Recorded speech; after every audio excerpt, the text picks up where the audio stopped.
ఒక సాయంత్రం వేళ పార్క్లో ఒక బెంచీ మీద కూర్చుని శూన్యంలోకి చూస్తున్నాడు కిరణ్. అతని కళ్లలో ఏదో కోల్పోయిన వేదన. అప్పుడే అక్కడికొచ్చారు సోమయ్య అనే ఒక రిటైర్డ్ టీచర్. కిరణ్ భుజంపై చెయ్యి వేశారు. ఏంట్రా కిరణ్, ప్రపంచమంతా ఇక్కడే ఆలిపోయినట్టు అలా చూస్తున్నావ్ అని అడిగారు సోమయ్యగారు.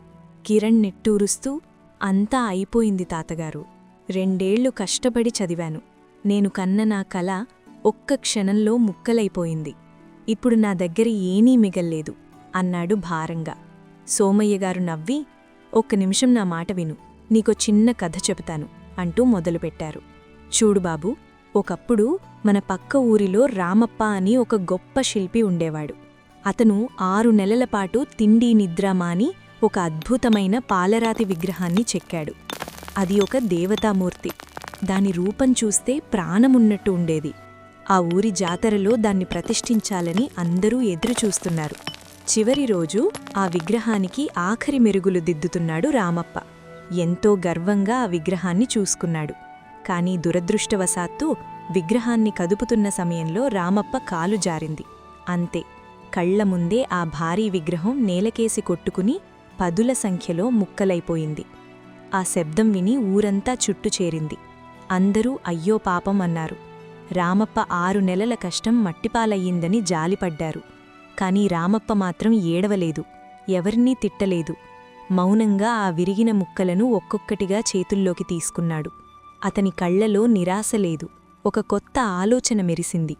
పెద్ద విగ్రహం పోతే ఏమైంది, ఈ ముక్కల లోపల కూడా అందమైన రూపాలు దాగియున్నాయి అని తన మనసులో అనుకున్నాడు. వెంటనే తన ఉలి, సుత్తి పట్టుకున్నాడు. ఆ విరిగిన ప్రతీ ముక్కను ఒక్కో చిన్ని శిల్పంగా మార్చడం మొదలుపెట్టాడు. ఆ విగ్రహం గుడిలో ప్రతిష్ఠించడం అవ్వలేదు కాని అదే జాతరలో ఆ బొమ్మలు అమ్మడానికి ఉపయోగపడింది. ఒక ముక్క నుంచి చిన్ని కృష్ణుణ్ణి, మరో ముక్క నుంచి అందమైన నెమలిని, ఇంకొక ముక్క నుంచి పద్మాన్ని చెక్కాడు. జాతర రోజు వచ్చేసరికి రామప్ప దగ్గర ఒక పెద్ద విగ్రహం లేదు, కాని వందలాది చిన్న చిన్న అందమైన ప్రతిమలున్నాయి. ఒకే విగ్రహమైతే ఒకే చోట ఉండేది, కాని ఈ చిన్న ప్రతిమలు వందలాది ఇళ్లకు చేరుకున్నాయి. రామప్పకు మొదట అనుకున్న దానికంటే రెట్టింపు పేరు, లాభం వచ్చాయి. ఇప్పుడు చెప్పు కిరణ్, రామప్ప ఆ రోజు విగ్రహం విరిగిందని అక్కడే కూర్చుని ఏడ్చుంటే ఇదంతా సాధ్యమయ్యేదా? కిరణ్ మౌనంగా తల ఊపాడు. సోమయ్యగారు అతని కళ్లల్లోకి చూస్తూ చెప్పారు, మన జీవితం కూడా ఇంతే బాబూ. ఒక్కోసారి మన కళ్ళు కన్న పెద్ద కల ముక్కలైపోవచ్చు. కాని గుర్తుంచుకో, ఆ విరిగిన ముక్కలు పనికిరానివి కావు. అవి మరో 100 కొత్త అవకాశాలకు పునాదులు. ఒక మార్గం మూసుకుపోతే దేవుడు మరో 10 మార్గాలు తెరిచే ఉంచుతాడు.